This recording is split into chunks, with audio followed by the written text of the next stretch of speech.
Today's story starts deep inside a lonely, silent forest. In this forest, far away from any city or people, a small family has been living for many years. The family has 3 members, a father, a mother, and their young daughter. They survive by hunting animals and selling their skins to earn money. Now you might be thinking, why would anyone choose such a hard and isolated life? What forced them to live in a place like this? Don't worry, you'll understand everything by the end of the story. And as we move forward, some hidden secrets will slowly come out. Secrets that will completely change the direction of the story. Right now, Tony is in the forest with his daughter, Alina. Both of them are checking the traps they had set earlier. When they reach one of the traps, they notice something strange. The trap is empty. It looks like an animal had been caught, but somehow it was freed. Seeing this, Alina gets worried and asks, "Has he come back?" She is talking about a wolf. This isn't the first time something like this has happened. Earlier too, their traps were opened in the same way. But Tony doesn't believe it's the wolf this time. Without thinking much, they move ahead and start setting new traps. On the other side, Clara, Tony's wife, goes to a nearby shop to sell the animal skins. But this time,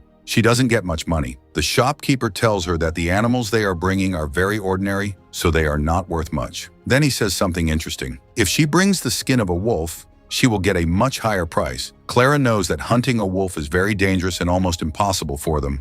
While leaving, she notices some posters on the wall. These posters are about jobs and new houses in the city. For a moment, she stops and thinks. Deep inside, Clara doesn't want to live in the forest anymore. She feels her own life is already stuck, but she doesn't want the same for her daughter. She dreams of sending Alina to school, giving her a normal life like other children. But the only thing stopping her is money. Clara returns home with some basic supplies and starts cooking. At the same time, Tony is teaching Alina how to remove skin from hunted animals, something she doesn't really want to learn, but has no choice. Soon the food is ready. The whole family sits down to eat, but it's clear from their plates that they don't have enough food. They are just eating boiled potatoes. While eating, Tony asks someone to bring the trap they had set earlier. Hearing this, Clara gets angry. No one had told her about this plan. She turns to Tony and says, "How long will we keep living like this? This life, this struggle, you chose it, and I accepted it because I trusted you. But what about our daughter? She has no choice in this." She continues, "Let her study. Let her have a better life. I saw some job offers in the shop today. If we take those jobs, we can save money and maybe buy a small house in the city. At least we can leave this forest." But Tony refuses immediately. He says, "This is how we have lived, and this is how future generations will live too. Don't worry about it. And as for the wolf, I will kill it tomorrow. After that, we will have enough food."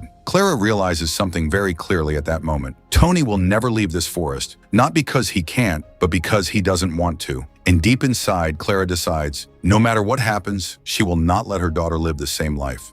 When morning came, Tony quietly got ready with his gun and prepared to go hunting. He stepped outside ready to leave, but just then his daughter Swift stopped him. She insisted again and again that she wanted to come with him.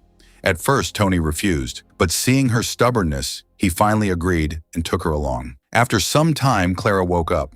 When she noticed that Swift was not at home, she immediately got worried. Without wasting a second, she contacted Tony through the radio. In anger and fear, she started scolding him. "Why did you take her with you?" Tony tried to calm her down. He said, "Don't panic. If I sense any danger, I will send her back immediately." Now both Tony and Swift were moving deeper into the forest. Swift didn't notice anything unusual around her. Everything looked normal to her. But Tony, who was more experienced, suddenly saw something ahead, something he had been looking for. Without wasting time, he told Swift to go back home immediately. She didn't argue this time.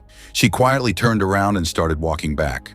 Tony then sat down at a distance, holding his gun steady. He was waiting for the perfect moment to shoot the wolf. One clean shot. Meanwhile, as Swift was walking back, she suddenly started hearing strange sounds. These weren't normal forest sounds. They were dark, heavy, and terrifying. The kind of sounds that make your body freeze and your heart race. Fear took over her completely. She quickly hid behind a big stone and closed her eyes, praying silently that she could reach home safely. At the same moment, a gunshot echoed through the forest. Swift heard it clearly. She thought, "Papa has killed the wolf." But the truth was very different. That bullet didn't hit the wolf. It just passed through its side. To confirm what happened, Tony slowly moved closer to the spot, and what he saw there shocked him completely. The wolf was standing there, but it wasn't alone. It was eating something, and that something was a human hand. Tony froze. His mind couldn't understand how something like this could exist in this forest.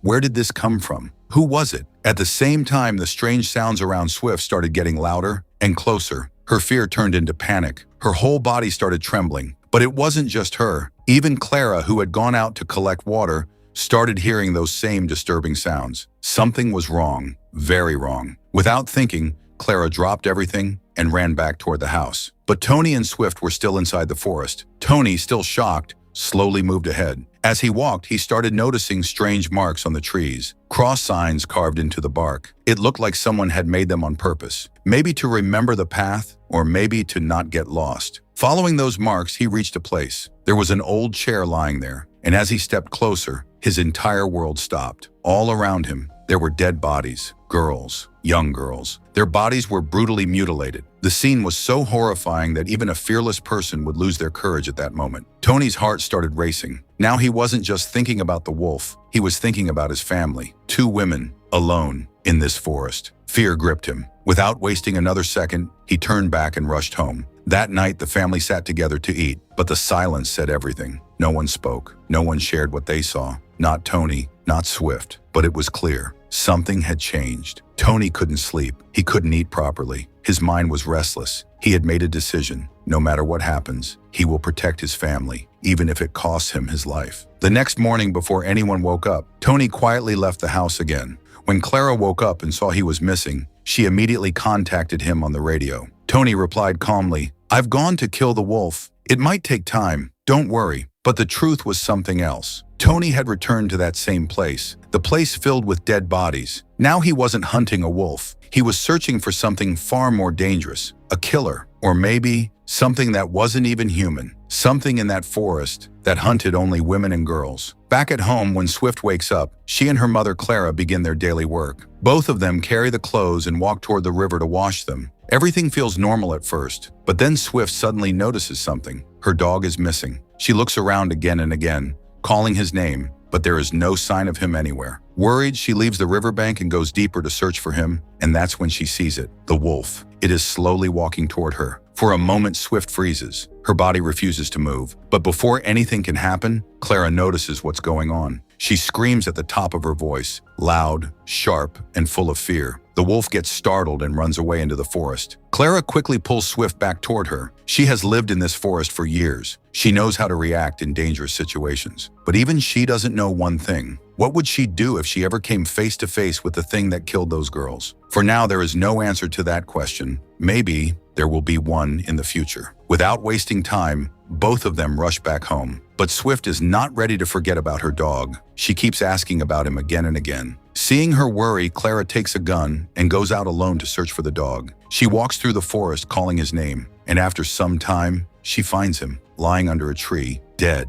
Clara stops. Her heart sinks. The dog wasn't just an animal, he was part of their family. Seeing him like this breaks her from inside, but she controls herself. She wipes her tears and returns home. When Swift asks about the dog, Clara lies. She says, "When your father comes back, we will go together and find him." She doesn't want her daughter to feel more fear and pain, because right now, fear itself is becoming dangerous. 2 days pass, but Tony doesn't return. There is no sign of him. Even his radio is switched off. Clara starts getting worried. She tries to contact him again and again, but there is no response. Days pass. Almost a week goes by. Now the situation becomes worse. They have nothing left to eat. Out of desperation, Clara and Swift go to check the traps they had set earlier. But once again, the same thing happens. Their prey is gone. Something or someone has eaten it before them. But this time, something feels different. Nearby, Clara notices wolf dung on the ground, and inside it, she finds something shocking. A ring, a girl's ring. The moment she sees it, her face changes. Now she understands. This is not just about a hungry animal anymore. This is something much more serious, something much more dangerous. If this continues,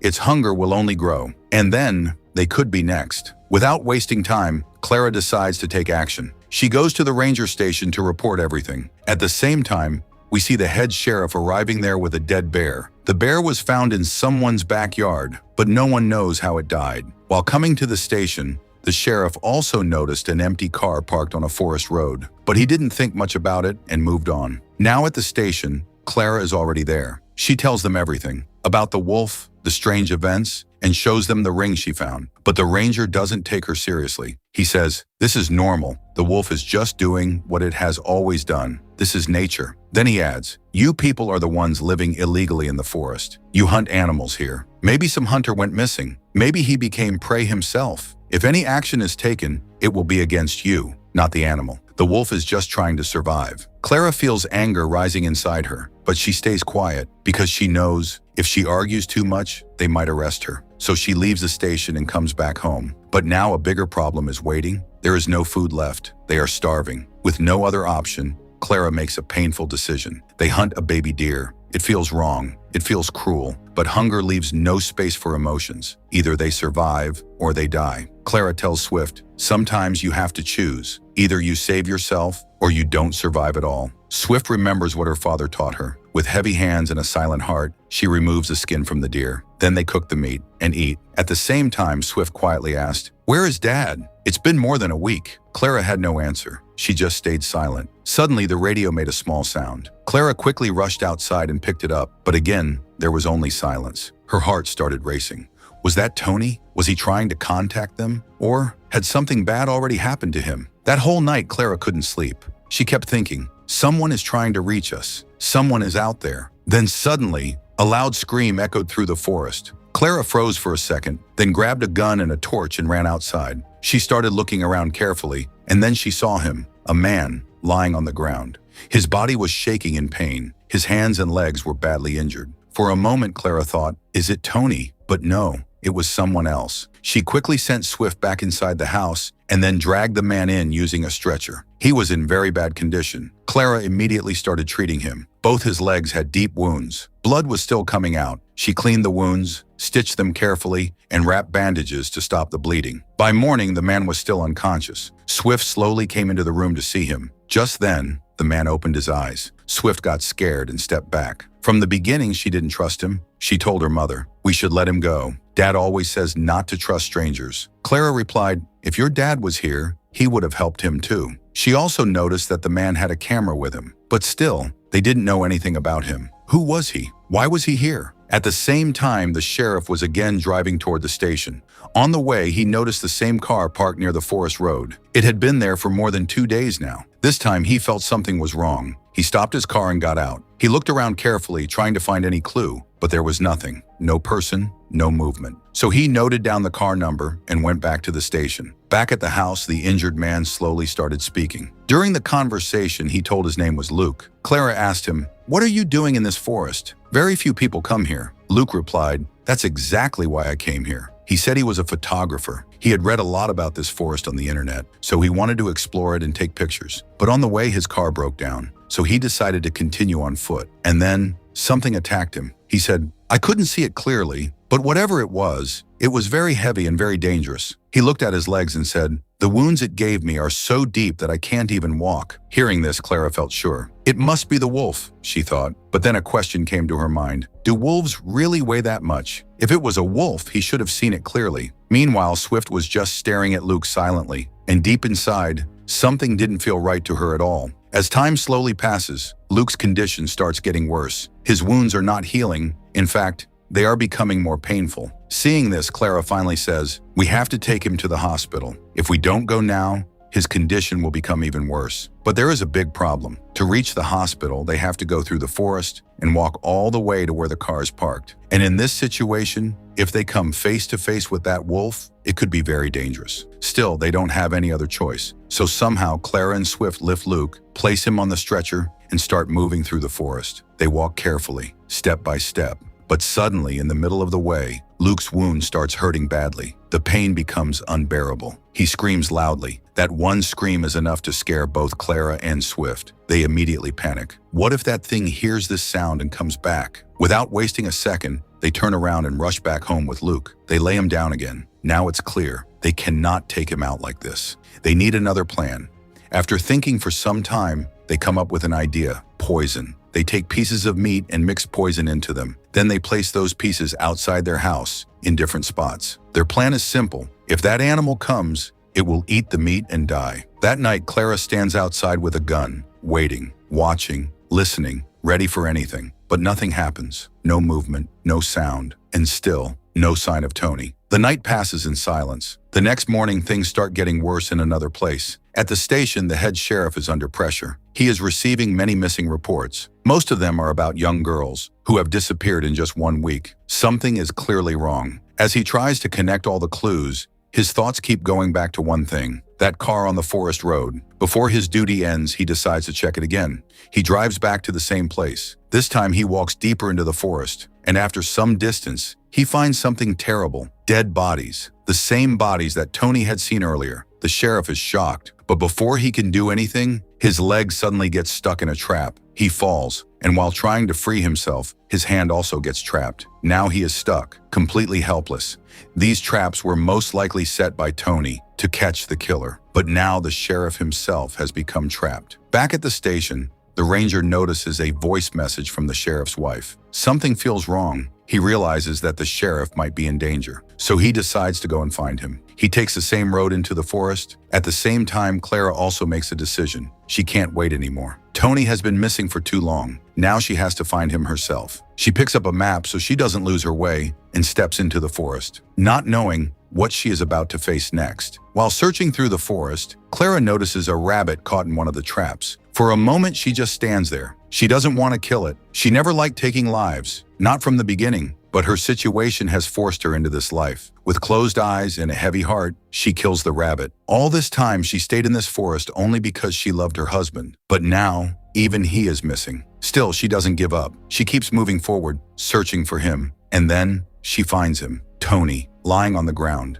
dead. Clara freezes. Her world breaks in that moment. But when she looks closely at his wounds, she understands something. This was not the work of a wolf. This was done by a human. Her face changes. Without wasting time, she picks up her gun and runs back toward the house. Now everything is clear. Luke, he is not a photographer. He is a killer, a dangerous, disturbed man. At the same time, in another part of the forest, the lady sheriff finally finds her chief, but it's too late. He is already dead. As she looks around, she notices the horrifying scene nearby. She immediately calls for backup. The entire police force is alerted. Back at the house, Clara rushes inside. But Luke already knows that she has figured out the truth. He was ready. Before Clara could react, he attacks her. He beats her badly and makes her unconscious. After some time, Clara regains consciousness. Luke comes closer and asks for his car keys, but Clara refuses. She says, "I will give you the keys, only if you tell me where my daughter is." Luke smiles coldly. Then he reveals the truth. "If your husband had stayed out of my business,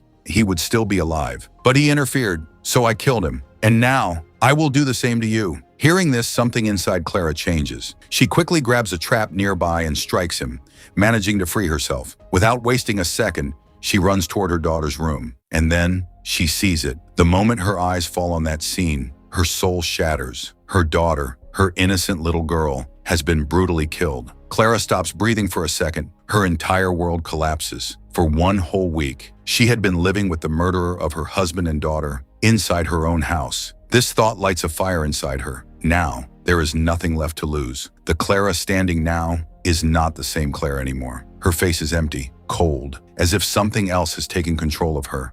Without saying a word, she walks back toward Luke. What she does next is something no one could ever imagine. She starts taking revenge, slowly, painfully. She makes him feel the same suffering he gave to others. Luke screams in pain, but Clara doesn't stop. Not even for a second. Step by step, she makes sure he feels everything. Outside, the police finally arrive, but what they see shocks them completely. Clara walks out and throws something in front of them. Everyone freezes. No one can believe their eyes. Clara doesn't say a single word. She just goes and sits quietly in a corner. Empty, broken, because now there is nothing left for her to lose. She has already lost everything. And with that, the story ends here. Let me know in the comments how you felt about this story. See you in the next video. Thank you so much for watching. Peace out.